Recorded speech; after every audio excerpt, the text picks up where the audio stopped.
नमस्कार दोस्तों। आज हम बात करेंगे कि वोडाफोन आर्बिट्रेशन केस और वोडाफोन कैपिटल गेन टैक्स का मामला क्या है और जानेंगे कि ट्रांसफर प्राइसिंग क्या होती है। साथ ही जानेंगे कि टैक्स इवेजन और टैक्स अवॉइडेंस में क्या डिफरेंस है और DTAA और GAAR ये दो रूल कानून है जो सरकार ने बनाए हैं, तो ये क्या है और वोडाफोन कैसे आर्बिट्रेशन केस जीत गया परमानेंट कोर्ट ऑफ आर्बिट्रेशन में। तो इन सारे मामलों को जानेंगे काफ़ी डिटेल में। So let's start the video. So Vodafone case में क्या हुआ कि वोडाफोन ने हच एसआर कंपनी को खरीदा था। तो हच एसआर कंपनी एक नीदरलैंड की कंपनी है, ठीक है। तो उन्होंने क्या किया कि उन्होंने एक पोस्ट बॉक्स कंपनी खड़ी कर दी थी केमन आइलैंड में। केमन आइलैंड एक टैक्स हेवन कंट्री है जहाँ पे उन्होंने जाकर के पोस्ट बॉक्स कंपनी खड़ी कर दी थी। Post box company shell company वो होती है जिसमें कि एक्चुअली उनका कोई बिजनेस नहीं होता है, बट सिर्फ एक ऑफिस ही होता है और वो किसी दूसरे बिजनेस से डिराइव पैसे का वो वहाँ पे दिखाते हैं कि वो वहाँ से उनका इनकम हुआ है और फिर वो उसे टैक्स बचाने की कोशिश करते हैं। तो केमन आइलैंड में हच एसआर ने एक कंपनी खड़ी की थी। वोडाफोन और हच एसआर में अब डील हुआ कि वोडाफोन केमन आइलैंड वाली कंपनी में जाकर के केमन आइलैंड में जाकर के ये डील हुआ वोडाफोन और हच एसआर में कि वोडाफोन ने खरीद लिया हच एसआर को, तो बन गया वोडाफोन इंडिया। हच एसआर बन गया वोडाफोन इंडिया। बट ये चूंकि डील आउटसाइड ऑफ इंडिया हुई थी, केमन आइलैंड में हुई थी, सो इन्होंने ऑलमोस्ट ये 55,000 करोड़ की डील हुई थी। तो इसमें सरकार ने टैक्स बोला कि सरकार ने बोला कि मेरा टैक्स बनता है इसमें 12,000 करोड़, जो उसमें पी चिदम्बरम थे वित्त मंत्री, उन्होंने बोला कि हमारा 12,000 करोड़ का टैक्स बनता है, टैक्स भरिए। तो वोडाफोन ने ये आर्गुमेंट दिया कि चूंकि ये डील आपके जुरिस्डिक्शन से बाहर हुई है, यानी केमन आइलैंड वाली वहां कंपनी में हुई है, तो आपका इस पर कोई जुरिस्डिक्शन नहीं बनता है, आपका कोई अधिकार नहीं बनता कि आप इससे पैसे मांगो। ये तो गवर्नमेंट ने बोला कि मतलब केमन आइलैंड वाली कंपनी ऐसा क्या बना रही थी कि अब जाकर के मतलब उसमें 55,000 करोड़ का डील करके चले जाए। वो कोई आईफोन बना रही थी, कोई क्या बना रही थी। तो बेवकूफ बनाने वाली बात थी। वोडाफोन ने जो हच एसआर और वोडाफोन ने मिलकर के गवर्नमेंट को बेवकूफ बनाया कि बाहर जाकर के डील कर दिया। वैल्यू एक्चुअली डिराइव हुई थी इंडियन एसेट से और उन्होंने डील जाके बाहर कर लिया किस केमन आइलैंड में टैक्स से बचने के लिए। गवर्नमेंट ने वापस वही चीज गवर्नमेंट ने फाइल की बॉम्बे हाई कोर्ट में। गया वहां पे बॉम्बे हाई कोर्ट में जाने के बाद इसने दिया, बॉम्बे हाई कोर्ट ने वर्डिक्ट दिया कि ये जो पूरा मामला है इसमें आप वोडाफोन को बोला कि आपको सरकार को भरना चाहिए 12,500 करोड़ जो भी उनका टैक्स लायबिलिटी बनता है आपको भरना चाहिए। तो वहां पे वोडाफोन वाले हार गए और गवर्नमेंट के पक्ष में, गवर्नमेंट के फेवर में जजमेंट आया। तो ऑब्वियसली वोडाफोन मानेगा नहीं। फिर वोडाफोन गया सुप्रीम कोर्ट में और सुप्रीम कोर्ट ने जजमेंट दिया कि नहीं, वो चूंकि ये कहीं पे भी आपके अधिकार IT एक्ट 1961 के में कहीं पे भी नहीं लिखा कि आपके बाहर कोई डील होती हो तो आप उससे उस पर टैक्स मांगे। सो ये आपके अधिकार क्षेत्र में नहीं है। सुप्रीम कोर्ट ने ऐसा गवर्नमेंट को बोला, तो वहां पे गवर्नमेंट हार गई। तो फिर गवर्नमेंट ने क्या किया कि उस समय जो प्रणब मुखर्जी शायद तब तक प्रणब मुखर्जी थे उस समय वित्त मंत्री, तो उन्होंने बिल लाया कि फाइनेंस बिल लाया उन्होंने। उसमें फाइनेंस बिल में बोला कि नहीं, अब कोई भी कहीं पे भी अगर डील करता है बट उसकी वैल्यू अगर इंडियन एसेट से डेराइव होती है तो वो चीज उसमें आपको टैक्स भरना ही पड़ेगा। सो और इस बिल को उन्होंने रेट्रोस्पेक्टिवली लागू किया, इस कानून को उन्होंने रेट्रोस्पेक्टिवली लागू किया। समझिए रेट्रोस्पेक्टिवली और प्रोस्पेक्टिवली क्या होता है कोई कानून के लिए। प्रोस्पेक्टिव होता है कि लेट्स एग्जांपल कि मैंने आज कोई क्राइम कमिट किया, तो उस केस में अगर क्राइम कमिट किया और उसके लिए कोई लॉ ही नहीं है हमारे हमारे कॉन्स्टिट्यूशन में या फिर हमारे प्रेजेंट सिनेरियो में कोई लॉ नहीं है, तो मेरे को उसके लिए कोई सजा नहीं मिलेगी क्योंकि उसके लिए कोई लॉ नहीं है। तो मैं अभी तो मैं फ्री हो जाऊंगा, बट डाउन द लाइन हो सकता है 5 साल बाद अगर मैं क्राइम करता, तो अब तो लॉ बन चुका है तो मेरे को उसमें सजा होती। तो अभी कोई लॉ नहीं है तो मेरे को सजा नहीं होगी। सो अगर प्रोस्पेक्टिव का मतलब होता है कि आज कोई लॉ बनाओ तो वो पीछे वाले चीजों पे लागू नहीं होगी, पीछे जिसने कोई गलतियां की उस पर जाकर लागू नहीं होगा, वो आने वाले आगे टाइम में लागू होगा। अगर अब कोई गलती करेगा तब उसको उस लॉ के थ्रू सजा दी जाएगी। ये होता है prospective interpretation of the law. एक होता है रेट्रोस्पेक्टिव कि आज लॉ बनाया हमने और 2012 में लॉ बनाया मान लीजिए या 2020 में, और किसी ने 2000 में भी वो क्राइम किया होगा तो हम पीछे जाकर उसको सजा देंगे। ये होता है retrospective effect of the law. तो जो वित्त मंत्री जो थे प्रणब मुखर्जी, उन्होंने जो कानून बनाया उस समय, वो कानून बनाया कि ये जनरल एंटी अवॉइडेंस रूल बोला कि इसमें अगर कोई बाहर भी जाकर के अगर करते हमारे मतलब डील करता है और हमारे वैल्यू से अगर हमारे इंडियन एसेट से उसकी वैल्यू डिराइव होती है उस डील की, तो हम उस पर टैक्स मांगेंगे और हमारी लायबिलिटी बनती है, हमारी टैक्स लेने की अधिकार बनता है। और इसको उन्होंने रेट्रोस्पेक्टिव लागू किया, मतलब पीछे भी अगर जिसने ऐसा कोई डील किया होगा उस पर भी वो टैक्स नोटिस भेजेंगे और उसे टैक्स मांगेंगे। ऐसा करके ये मामला चलता रहा। फाइनली वोडाफोन ने तो पैसे दिए नहीं, बट और सुप्रीम कोर्ट ने ऑलरेडी फैसला दे दिया था, तो इन्होंने क्या किया कि वापस जाकर के परमानेंट कोर्ट ऑफ आर्बिट्रेशन जो है वो हेग में उसका हेड ऑफिस है, तो वहाँ पर उन्होंने उस केस को अप्लाई किया है। परमानेंट कोर्ट ऑफ आर्बिट्रेशन क्या है कि एक ये इंटरनेशनल गवर्नमेंट का मिल करके सारे इंटरनेशनल गवर्नमेंट का एग्रीमेंट के थ्रू बना हुआ है कि कोई इस तरह का इंटरनेशनल लेवल का कोई डिस्प्यूट सेटलमेंट कोई हो तो उसको करने के लिए उसको उस सेटलमेंट को करने के लिए बनाया गया है। ऑलमोस्ट ये 1900 बनाया गया था, 1899 के करीब में बनाया गया था। तो ये परमानेंट कोर्ट ऑफ आर्बिट्रेशन है, तो उसमें जाकर के वोडाफोन ने अपील किया और वोडाफोन ऐसे नहीं जाए कि वोडाफोन वो जीत गया वहाँ पे, कि गवर्नमेंट को फिर उस कोर्ट ने बोला इंडियन गवर्नमेंट को कि कोई टैक्स मांगने की जरूरत नहीं है, आप टैक्स नहीं मांग सकते, आपके कानून ये it's not a fair treatment.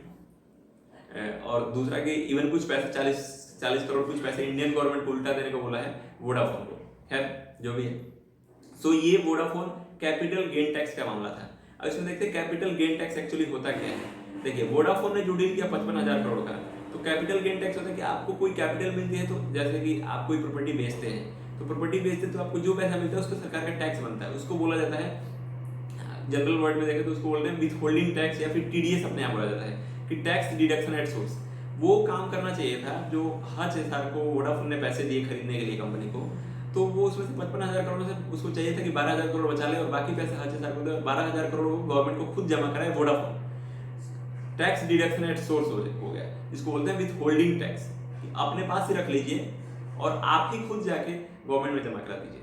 तो ये होता है विथ होल्डिंग टैक्स बोल सकते हैं आप, टीडीएस टैक्स बोल सकते हैं, जो भी आप कहिए। सो इसका मामला था। एक और मामला था वोडाफोन के साथ जो पहले हुआ था, जिसको बोलते हैं ट्रांसफर प्राइसिंग का मामला। ट्रांसफर प्राइसिंग का मामला क्या होता है कि उसमें लेट एग्जाम्पल की एक होल्डिंग कंपनी है और उसके अंदर बहुत सारी सब्सिडरी कंपनी है। तो होता क्या है कि एक सब्सिडरी कंपनी दूसरे सब्सिडरी कंपनी को अपना पूरा बिजनेस लेट एग्जाम्पल की ट्रांसफर कर रही है, पूरा बिजनेस बेचती है। तो उस केस में क्या करती है कि चूंकि वो है तो एक ही ग्रुप की कंपनी, तो वो अंडर प्राइसिंग करके अपनी पूरी बिजनेस को बेच देते हैं। Under pricing means let example की उसकी वैल्यू एक्चुअली होनी चाहिए थी 1,000 करोड़ की, बट चूंकि वो अपने ही ग्रुप को बेच रहे हैं तो वो बेच देंगे 100 करोड़ में। उससे होगा क्या कि अगर 1,000 करोड़ में बेचते तो यहाँ पे तो टीडीएस तो लगेगा ही, तो टीडीएस के केस में वो उनको 100 करोड़ जमा कराने पड़ते सरकार को, बट अब वो चूंकि 100 करोड़ में बेच रहे हैं तो 10 करोड़ ही जमा कराने पड़ेंगे। तो ये ट्रांसफर प्राइसिंग का मामला है। वोडाफोन ने ऐसा किया था। वोडाफोन ने अपनी एक कोई पुणे की उसकी बीपीओ कंपनी थी, उसको उन्होंने सिंगापुर की किसी कंपनी को बेचा था अपनी सब्सिडरी को, और अंडर प्राइसिंग करके बेचा था कि कम वैल्यू दिखाते हैं क्योंकि टैक्स कम भरना पड़े। तो ये होता है आपका ट्रांसफर प्राइसिंग का मामला। गवर्नमेंट ने इससे सबक लेकर के दो चीजें बनाई। एक तो उन्होंने बनाया कि GAAR general anti avoidance rule. इसमें क्या होता है कि जैसे कि गवर्नमेंट ने डिक्लेयर इसमें कर दिया कि अगर आप इवन आउटसाइड इंडिया में डील करते हैं किसी तरह की, लेकिन उसकी वैल्यू अगर डील की वैल्यू एक्चुअल में इंडियन एसेट से डेराइव हो रही है, यहाँ पे भी तो यही था वोडाफोन के केस में भी। वो केमन आइलैंड में कुछ करते नहीं थे, सिंपल एक पोस्ट बॉक्स कंपनी खड़ी कर रखी थी और पूरा उनका बिजनेस ऑपरेट होता था इंडिया में हज एसआर का। अब इस वैल्यू का इस पूरे इंडियन बिजनेस का उन्होंने वहां पे वैल्यू लगा लिया, तो और हमें टैक्स नहीं दिया। तो ये गवर्नमेंट ने इस चीज को क्लियर कर दिया है, तो अब शायद फ्यूचर में कोई नहीं कर सकता। तो ये था एक। दूसरा कि DTAA का प्रॉब्लम चल रहा है, डबल टैक्स अवॉइडेंस एग्रीमेंट। ये क्या होता है कि लेट एग्जांपल की एक ही इनकम पे 2 बार टैक्स नहीं भर सकते। एक पेरेंट एक सोर्स कंट्री एक डेस्टिनेशन कंट्री, दोनों ही टैक्स नहीं मांग सकते सेम इनकम पे, किसी बिजनेस या कॉर्पोरेट इनकम पे। तो उस पर क्या किया गया कि ये कंट्रियों के साथ एग्रीमेंट की जाती है कि ठीक है हम मतलब ये सोर्स बेस्ड होता है डेस्टिनेशन बेस्ड। अगर हमारे यहाँ के बिजनेसमैन आपके यहाँ है, आपके बिजनेसमैन हमारे यहाँ है, तो उस केस में मतलब या तो जहाँ मतलब आप टैक्स रखिए या फिर मैं टैक्स रखता हूँ, मैं टैक्स मांगता हूँ। तो ये सोर्स बेस्ड होता है, डेस्टिनेशन बेस्ड होता है कि सोर्स बेस्ड जहाँ पैसा जा रहा है वहाँ की कंट्री टैक्स लेगी, और एक डेस्टिनेशन बेस्ड होता है, सॉरी जहाँ पैसा जा रहा है वो डेस्टिनेशन बेस्ड हुआ तो वहाँ की सरकार पैसा टैक्स ले लेगी, वहाँ पे आपको टैक्स भरना है। एक होता है सोर्स बेस्ड कि जहाँ पे आपने पैसा जनरेट किया आपको वहीं भी भरना है, वो होता है सोर्स बेस्ड।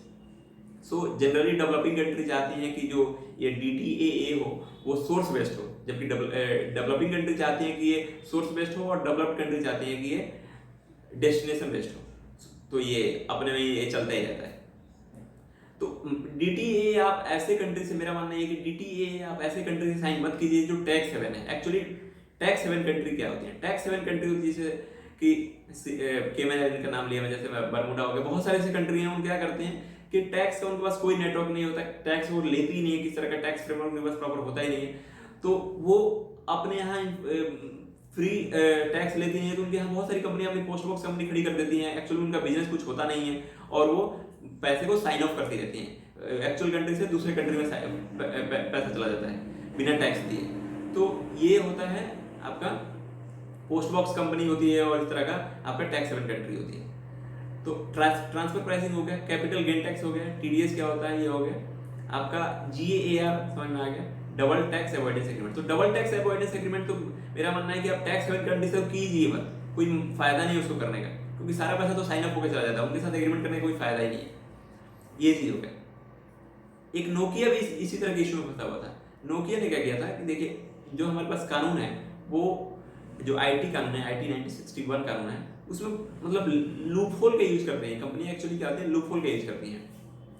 लूप होल में क्या होता है कि देखिए, जैसे कि वोडाफोन ने यूज किया लीगल लूप होल का यूज। उसने बोला क्या कि आपके जुरिस्डिक्शन में पड़ता ही नहीं, उसने आपके जुरिस्डिक्शन में पड़ता ही नहीं तो आप मांग ही नहीं सकते। और सच भी है, क्योंकि जुरिस्डिक्शन में था ही नहीं। हालांकि वो पूरा उसको बनता था पैसे देने का, क्योंकि हमारे बिजनेस की वजह से उसका वो डील हुआ है। तो एक्चुअली हमारे यहाँ के बिजनेस का उसने कहीं और वैल्यू लगा दिया, बट उसने नहीं दिया, तो वो केस हार गई सरकार, क्योंकि लीगल लूपहोल का प्रॉब्लम था। नोकिया ने टेक्निकल लूपहोल का यूज किया था। अब टेक्निकल लूपहोल कैसे यूज कर सकते हैं, देखिए उसने क्या किया था कि जैसे जो भी कंपनी कुछ माल बनाती है, कोई प्रोडक्ट बनाती है, तो उसमें बहुत सारे चीजें उसको IPR के तरीके पे, जैसे कोई मोबाइल बनाने वाली कंपनी तो कोई कंप्यूटर सॉफ्टवेयर है या फिर कोई ऐसी चीज है, तो वो IPR के तौर पे लेते हैं। तो IPR का पैसा देना पड़ता है, इंटेलेक्चुअल प्रॉपर्टी राइट का। IPR means intellectual property rights, उसके पैसे आपको देने पड़ते हैं उस पेरेंट कंपनी को, जो भी आपकी पेरेंट कंपनी है और जो भी है। तो वो उसमें TDS लगता है कि मान लीजिए आप जितना पैसा देते हैं, 100 करोड़ देते हैं कि IPR के आपने पैसे पेरेंट कंपनी को दिए 100 करोड़, तो आपको 10 करोड़ सरकार को जमा कराने पड़ेंगे। ये TDS होता है, आपको देना पड़ता है, उस पर लगता है। पहले तो ये अपने पूरे प्रॉफिट का कंपनियां बहुत ज्यादा वैल्यू दिखाती थी IPR में, अपनी पेरेंट कंपनी को देती थी, क्योंकि टैक्स लायबिलिटी से बच जाती थी। बट गवर्नमेंट ने बाद में देखा कि ये बहुत लंबा खेल चला रहे हैं ये कंपनी वाले, तो उन्होंने इसको बोला कि 10% से ज्यादा आप अपने पूरे प्रॉफिट का 10% से ज्यादा आप IPR में नहीं दे सकते। सो ये उन्होंने कैप लगा दिया, 8 या 10% कुछ कैप लगाया था। बट अब नोकिया ने क्या किया कि जो कंप्यूटर सॉफ्टवेयर वो मंगाते थे फिनलैंड से, फिनलैंड की कंपनी थी नोकिया, तो कंप्यूटर सॉफ्टवेयर मंगाते थे, उसको भी उन्होंने ये दिखाया कि ये हमारा IPR में नहीं जाता, क्योंकि IPR में तो आपको पैसे देने पड़ेंगे, 10% का TDS आपको देना पड़ेगा सरकार को। तो उन्होंने बोला कि नहीं, ये IPR में नहीं है, ये हम रॉ मटेरियल की तरह मंगाते हैं, computer software as raw material मंगाते हैं, बेवकूफ बनाने वाली बात थी। तो अब वापस कोर्ट में चैलेंज किया, तो वही प्रॉब्लम फिर से कि इसमें तो कंप्यूटर सॉफ्टवेयर कहीं लिखा ही नहीं है कि कंप्यूटर सॉफ्टवेयर, मतलब पूरे एग्रीमेंट में कहीं ना था कंप्यूटर सॉफ्टवेयर, तो वो ऑब्वियसली बात है रॉ मटेरियल उसको बोल सकता है। फिर क्या हुआ, नोकिया ने वो पैसे दिए नहीं, करीब 2,500-3,000 करोड़ रुपए का वो पूरा गेम था, तो नोकिया ने दिया नहीं। फिर बाद में नोकिया को माइक्रोसॉफ्ट ने खरीद लिया, और माइक्रोसॉफ्ट ने जो एक जिस प्लांट पे ये केस चल रहा था, तमिलनाडु में कोई प्लांट थी नोकिया की, उस पूरे प्लांट को ही अपने डील से बाहर रखा माइक्रोसॉफ्ट ने, नोकिया के साथ जो डील किया। तो अब खैर मिलेगा नहीं मिलेगा मालूम नहीं है, और फाइनली नहीं मिलेगा तो सरकार को क्या करना पड़ेगा, उस कंपनी सील करके, वो फैक्ट्री सील करके और सारी चीजें नीलामी करेंगे और फिर जो आ जाए।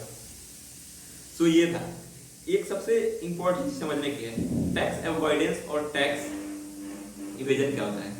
टैक्स अवॉइडेंस होता है कि आप जिसमें कि जनरली आप अवॉइड कर रहे हैं टैक्स, मतलब कैसे अवॉइड कर रहे हैं कि आप लीगल और टेक्निकल लूपहोल का यूज करके टैक्स अवॉइड कर रहे हैं। जैसे लीगल लूपहोल का यूज करके वोडाफोन ने किया, टेक्निकल लूपहोल का यूज करके नोकिया ने किया।